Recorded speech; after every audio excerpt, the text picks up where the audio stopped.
Unlike Recovery by Troy Denning or Elysia by Walter John Williams, Emissary of the Void by Greg Keyes is the only New Jedi Order tale to not be fully, completely released in print or as an ebook.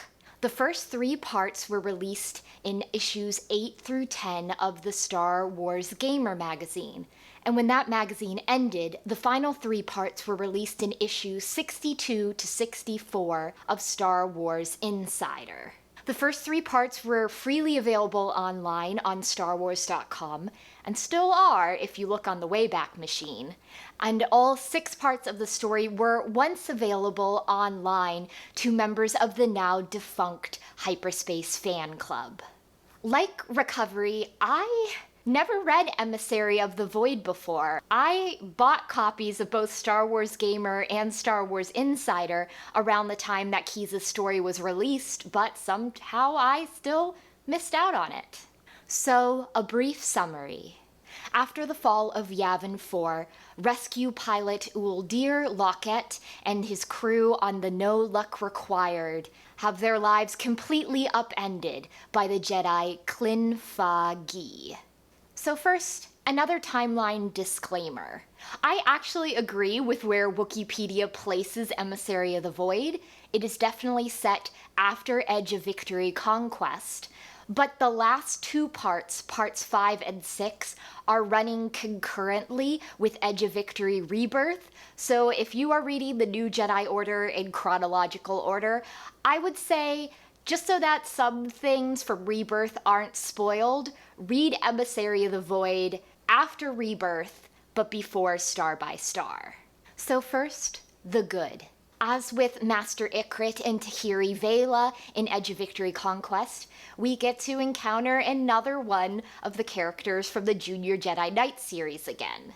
Uldir Lockhart did appear in the prologue to Conquest, but he didn't appear in the rest of the book, and he didn't really appear in Rebirth, so it was nice to encounter him here. He attended the Jedi Academy, but found out that he has a very vague sense of the Force. He gets useful hunches, and he can sometimes sense people, but that's pretty much it. He can't actively use the Force in any way. But like Han Solo, he is ridiculously lucky, and fortunate that things always turn out for the best. I also really enjoyed getting to meet the crew of the No Luck Required, especially Leeft the Dug and Vuk the Duros.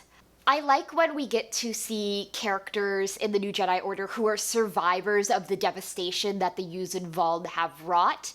And in this case, Vuk is having to deal with a lot of anger over the fate of his planet back in Balance Point.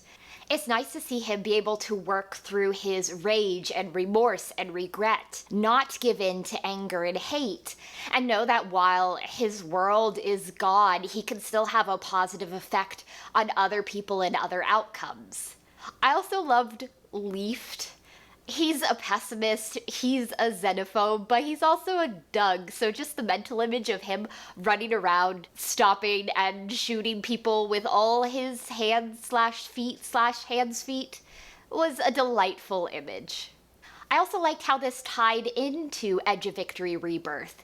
In Rebirth, Corran Horn and Anakin Solo and Tahiri Vela stumble upon the Yuuzhan Vong's plans to attack Yag Dul, and they theorize that it would be a good staging point for an attack on Thyferra, which is basically the home world of Bacta. In Emissary of the Void, we learn that Corran and Anakin are 100% correct. The Yuuzhan Vong Shapers have created a biological weapon to make bacta non-viable going forward, and it would have had devastating consequences for the galaxy as a whole. But then, in this 6-part short story, there also was a fair bit of meh as well. The first was that I took a little bit of issue with how the story was set up and how it was formatted. The lives of the crew members of the No Luck Required are upended by Klin Fa Gi, but I think it might have been more interesting if the story more directly dealt with their usual missions and job duties.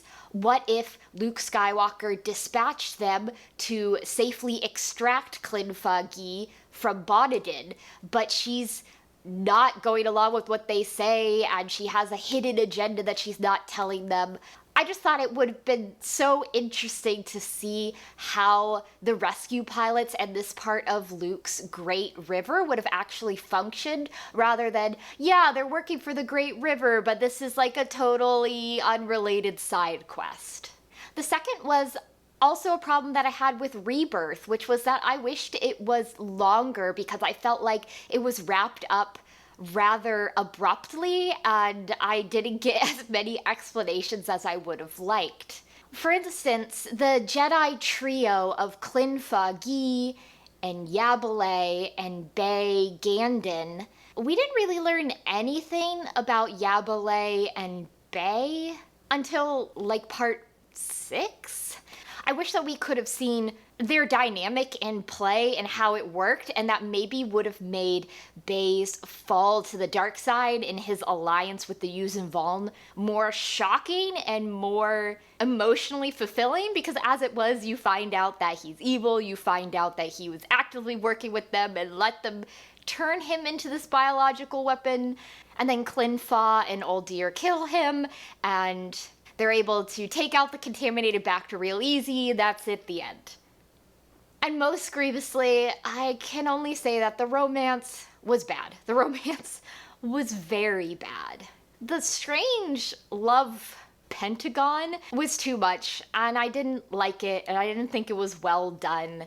Just the fact that we have Vega with a crush on Uldir, Clynfa and Yabale had a thing, and Bay Gandin was jealous of them, and then Uldir is jealous of Bay, but then Uldir and Clynfa get together in the end, and it was just not well developed and really cringe-worthy to read. So, in short, like with Recovery, I enjoyed that Emissary of the Void showed us a different aspect of the Yuuzhan Vong invasion.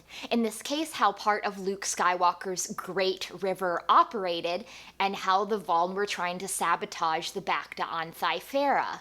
I wish, though, that the Jedi characters had been a little bit more fleshed out. It's really hard to root for or against them when you've just met them. And in the end, the romance was just so awkward to read. So, next time I will be reading the third hardcover release in the new Jedi Order series, the pivotal and tragic Star by Star by Troy Denning.